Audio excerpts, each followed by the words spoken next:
Moïse seul s'avança vers l'Égypte, un pas à la fois. C'est assez pour chaque jour.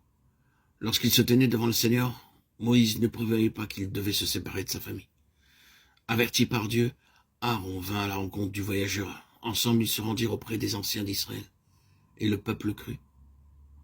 Dieu rendait témoignage selon sa promesse à celui qui l'envoyait. Non seulement ils crurent, mais se prosternant, ils adorèrent. Il fait exactement ce que Dieu lui demande, et ne va pas au-delà. Il vient et revient constamment à Dieu pour tout lui soumettre. Lorsque les premiers résultats de sa mission entraînent des réactions opposées à celles qu'il attend, et que le combat de la foi devient trop intense, trop accablant, il s'écrie « Seigneur, pourquoi m'as-tu envoyé ? Depuis que je suis allé vers Pharaon pour parler en ton nom, il fait du mal à ce peuple.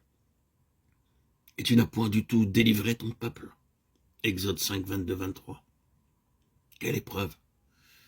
Et s'il n'avait pas eu, à l'origine, la rencontre avec Dieu, si Dieu n'avait pas envoyé Moïse de façon si claire, si précise, si Moïse n'avait pas connu au-delà de toute incertitude possible la volonté de Dieu, le cœur aurait bien pu lui manquer dans cette lutte. Mais l'instrument que Dieu a choisi va de foi en foi, car c'est dans l'épreuve que la foi peut croître, se développer, atteindre la maturité. Alors, l'enfant de Dieu croit, malgré toutes les circonstances adverses. Et il s'écrie devant les obstacles, si infranchissables qu'ils paraissent, ce que Dieu a dit sera. Dieu transmet alors à son fidèle serviteur un message plus précis pour son peuple opprimé. Message où à 7 reprises il affirme sa volonté de délivrance et de bénédiction. C'est la volonté de celui qui est l'alpha et l'oméga, je suis l'Éternel. Exode 6, 8. Je vous affranchirai, je vous délivrerai, je vous sauverai. Je vous prendrai pour mon peuple, c'est moi qui vous affranchis. Je vous ferai entrer dans le pays, je vous le donnerai. Aux patriarches, Abraham, Isaac, Jacob, Dieu s'était révélé comme El Shaddai, celui qui bénit, le puissant.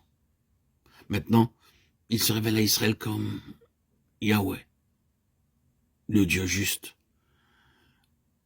ce qui juge le péché, parce qu'il est le juste et le saint. Moïse retourna donc vers le peuple avec la grande charte de la délivrance promise. Toutefois, Israël était dans une si grande angoisse qu'il ne fit pas attention à ce message. Que faire maintenant? Comment fortifier ceux qui s'abandonnaient au désespoir?